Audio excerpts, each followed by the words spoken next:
Next gen நேயர்கள் அனைவருக்கும் இனிய நல்வாழ்த்துக்கள், இனிய புத்தாண்டு நல்வாழ்த்துக்கள். எல்லோரும் நன்றாக இருப்பீர்கள். 2025 முடிஞ்சிருச்சு.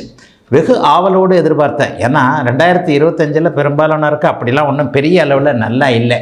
2025 நல்லா இல்லைங்க. 2026 எனக்கு ஏதாவது கை கொடுக்குமா? இன்றைக்கி இருக்கிற பிரச்சனைகள், பலவிதமான பிரச்சனைகள். ஒருத்தருக்கு ஒரு பிரச்சனை இல்லை. வேலை இல்லை, தொழில் இல்லை, வியாபாரம் இல்லை, பணம் இல்லை, குடும்பத்தில் நிம்மதி இல்லை, குடும்பமே இல்லை, அம்மா சரியில்லை, அப்பா சரியில்லை, ஹெல்த்து சரியில்லை, கடன் இருக்குது. இப்படிப்பட்ட பிரச்சனைகள் மனிதனை சுற்றி பலவிதமான பிரச்சனை. இந்த பிரச்சனையில் ஏதாவது ஒன்று 2020 அப்படி 26 அப்படியே கை கொடுத்து தூக்கி விடுமா, பிரச்சனைகளை தீர்க்குமா, கொஞ்சம் நல்ல விதமாக இருப்பேனா என்கின்ற ஆசை எல்லாருக்குமே உண்டுங்க. சரி, இந்த வருட பலன்கள் எப்படிங்க சொல்லப்படுகிறது? வருடாந்திர கிரகங்கள்னு சொல்லப்படக்கூடிய குரு பயிற்சி, சனி பயிற்சி, ராகு கேது பயிற்சி, இந்த 3 பயிற்சிகளை வச்சு தான் முக்கியமாக வருட பலன்களை சொல்கிறோம். இவைகள் பொதுவான ஒரு கோச்சார பலன்கள் தான். உங்களுடைய பிறந்த ஜாதக அமைப்பின் அடிப்படையில் தசாபக்திகள் எப்படி இருக்கோ அதற்கேற்றாற் போல தான் உண்மையிலேயே அதற்கான நல்ல பலன்கள் இருக்கும். அதற்கு துணையாக இருக்கக்கூடியவை இந்த கோச்சார பலன்கள். வண்டி 2 சக்கரத்தில் தான் ஓடுது, ஒரு சக்கரத்தில் வண்டி இல்லை. பிறந்த ஜாதக பலன் ஒரு சக்கரம் என்றால் இன்றைய கோச்சார, இப்போது நான் பேசப்போகின்ற புத்தாண்டு கோச்சார பலன் ஒரு சக்கரங்க. இந்த 2 சக்கரத்தையும் வச்சு தான் அப்படியே ஜாயிண்டாக வச்சு வண்டி ஓடுங்க. அப்போ எப்படிங்க இருக்குது? குருப்பெயர்ச்சி ஏதாவது இருக்கா? சனிப்பெயர்ச்சி எதனா இருக்கா? ராகுகேது பயிற்சி எதனா இருக்கா? எப்படிங்க இந்த பலன்களை நம்ம தெரிஞ்சுக்கிறது அப்படின்னு பார்த்தீங்கன்னா, முதல் 5 மாதங்களுக்கு எந்த விதமான பயிற்சியும் இல்லை. ஜூன் மாதம் 2ஆம் தேதி குருப்பெயர்ச்சி நடக்குது. 12 ராசிகளுக்கும் மிகப்பெரிய நன்மைகளை செய்யக்கூடிய குரு பகவான், உலக மக்கள் அவ்வளவு பேருக்கும் நன்மைகளை செய்யக்கூடிய குரு பகவான் இப்பொழுது மிதுன வீட்டிலிருந்து கடக வீட்டிற்கு உச்சம் என்கின்ற ஒரு நல்ல நிலைமையை அடைகிறார். It's a peculiar. 12 வருஷங்களுக்கு ஒரு முறை மட்டும்தான் அவர் உச்சத்தை அடைவார். அது அமைப்பு இப்போது இருக்கிறதுனால 12 ராசிக்காரர்களுக்குமே ஏதாவது ஒரு விதத்தில் நல்லவைகள், பணப்புழக்கம் அதிகரிக்கக்கூடிய தன்மைகள் கண்டிப்பாக இருக்கும். பெரிய கஷ்டங்கள் வராது.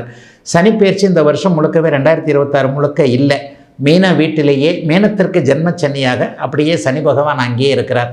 ராகு கேது பயிற்சி டிசம்பர் மாதம் 5ஆம் தேதி நடக்குது. அது கடைசியில் நடக்குது. அதனால் இந்த வருஷத்தில் பெரிய தாக்கம் எதுவும் இருக்காது. அடுத்து இந்த வருடம் முடிய போகின்ற 20 நாட்களுக்கு முன்பு ராகு கேது பயிற்சி இருக்கனால அதுவும் இருக்காது. ஆக குரு பகவான் மட்டும்தான். முதல்ல குரு பகவான் கடகத்துக்கு உச்சமாகிறார்.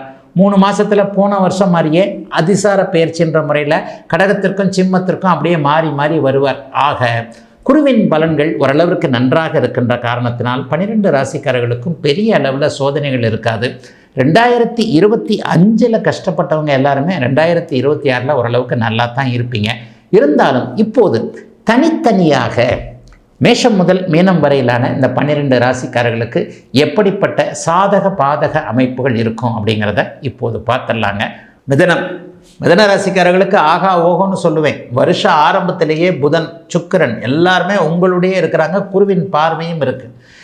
அப்படியே புதன் ராசிநாதன் குருவின் பார்வையில், ராசி குருவின் இருப்பில் ராசிநாதனை சுக்கிரனோடு சேர்ந்து பரிவர்த்தனையாகி எல்லாம் வலுவாக நிலையாக இருக்கக்கூடிய அருமையான ஆண்டாக 2026ஆம் ஆண்டு அப்படியே மிதன ராசிக்காரர்களுக்கு அமைஞ்சிருக்கு. ஒரு 5 வருஷமாக மிதன ராசிக்காரங்க நல்லா இல்லைன்றதான் உண்மை. 2020 நீங்கள் நல்லா இல்லை. 2020, 2021, 2022 இந்த 3 வருஷமுமே பெரிய அளவில் கடுமையான சோதனைகளை மிதன ராசிக்காரர்களுக்கு கொடுத்தது அட்டமத்து சனின்ற பேரில்.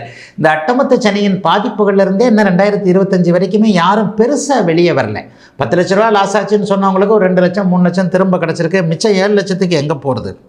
வேலை போச்சு, அது போச்சு, இது போச்சு, வாழ்க்கை போச்சு, தொழில் போச்சு, அவரை நம்பினேன், இவரை நம்பினேன், அந்த நம்பிக்கை துரோகமாயிடுச்சு, இந்த நம்பிக்கை துரோகமாயிடுச்சு, லவ் பிரேக்கப் ஆகிப்போச்சு, பொம்பளை ஏமாத்திருச்சு, ஆம்பளை ஏமாத்திருச்சு, அதை இழந்துட்டேன், இதை இழந்துட்டேன்.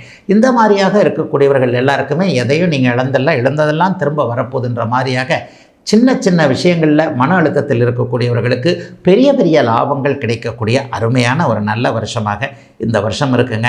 மதிப்பு மரியாதை கூடும். ஆஃபீஸில் எல்லாத்துலேயும் ஒரு டென்ஷன், கரியரே நல்லா இல்லாதவங்க எல்லாருக்குமே, அல்லது இன்னும் சிறப்பாக சொல்லப்போனால் மேலதிகாரியோட சண்டை, முதலாளியோட சண்டை, மேனேஜரோட சண்டை, இவர் என்ன புரிஞ்சிக்க மாட்டேன்றாரு, நைட் ஷிஃப்டாக போட்டுக்கொள்கிறாங்க, எல்லாருக்கும் ஒர்க் ஃப்ரம் ஹோம் கொடுக்குறாங்க, எனக்கு ஒர்க் ஃப்ரம் ஹோம் கிடையாது, இல்லது எனக்கு ஒர்க் ஃப்ரம் ஹோமாகவே கொடுத்து என்னை போட்டு பாடாப்படுத்தி எடுக்கிறாங்க, நான் தான் வேலை செய்கிறேன், மேனேஜர் பேரை தட்டிட்டு போகிறார். இந்த மாதிரியான கேரியரில் கொஞ்சம் மன அழுத்தத்தோடு இருந்தவர்கள் அனைவருக்குமே ஓரளவிற்கு அதிலிருந்து வெளியே வரக்கூடிய சூழல்கள்லாம் இப்போது இருக்குங்க.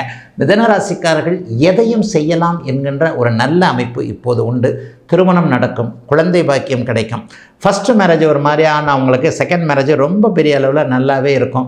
தாய் தந்தையர் விஷயங்கள் நல்லாயிருக்கும். ட்ராவல் அதிகமாக இருக்கும். ட்ராவலின் மூலமாக நன்மைகள் இருக்கும். புதிய அறிமுகங்கள் கிடைக்கும். புதிய காதல்கள் வரும். இதுவரைக்குமே உதவி செய்யாத ஆண் பெண் உறவுகள் இப்போது நன்றாக இருக்கக்கூடிய தன்மை. ஆண் பெண் உறவுகள்னு வேறு மாதிரி நினச்சிடாதீங்க. அண்ணன் தம்பி உறவு, அக்கா தங்கை உறவு, இந்த மாதிரியான ஒரு இரத்த உறவுகள் கூட இதுவரைக்கும் இல்லாத அளவிற்கு நல்ல விதமாக கை கொடுக்கக்கூடிய மிதுன ராசிக்காரர்களுடைய கஷ்டங்கள் அத்தனையும் தீர்ந்துவிட்ட ஒரு நல்ல அமைப்பு இப்போது உண்டுங்க. வெளிநாட்டில் வெளிமாநில பிறந்த இடத்துல இல்லாமல் வெளிநாடு வெளிமாநிலம்னு தூர இடங்களில் இருக்கக்கூடிய மிதுன ராசிக்காரர்களுக்கு அந்தந்த இடங்கள்லேயே நல்லவைகள் நடக்கக்கூடிய, சிலருக்கு வீடு வாகனம் சார்ந்த விஷயங்களில் வீடு வாங்குறது அல்லது வாகனம் வாங்குறது வயதுக்கு ஏற்ற மாதிரி நடக்கும். 18-20 வயசில் என்ன பண்ணுவீங்க? முன்னே வண்டி தான் வாங்கணும், அந்த வண்டி வாங்கணும், இந்த வண்டி வாங்கணும், 5 லட்ச ரூபா வண்டி, 3 லட்ச ரூபா வண்டி அப்பா வாங்கி கொடுக்கணும், நமக்கு இது இருக்காது, அப்பா அம்மா தானே வாங்கி கொடுக்கணும். அந்த மாதிரியான வண்டி வாகன யோகங்கள்லாம் கண்டிப்பாக இளைஞர்களுக்கு உண்டு. நிறைவான ஆண்டாக அமைந்திருக்கிறது மிதுனத்தினர் எல்லோருக்கும் இந்த ஆண்டு.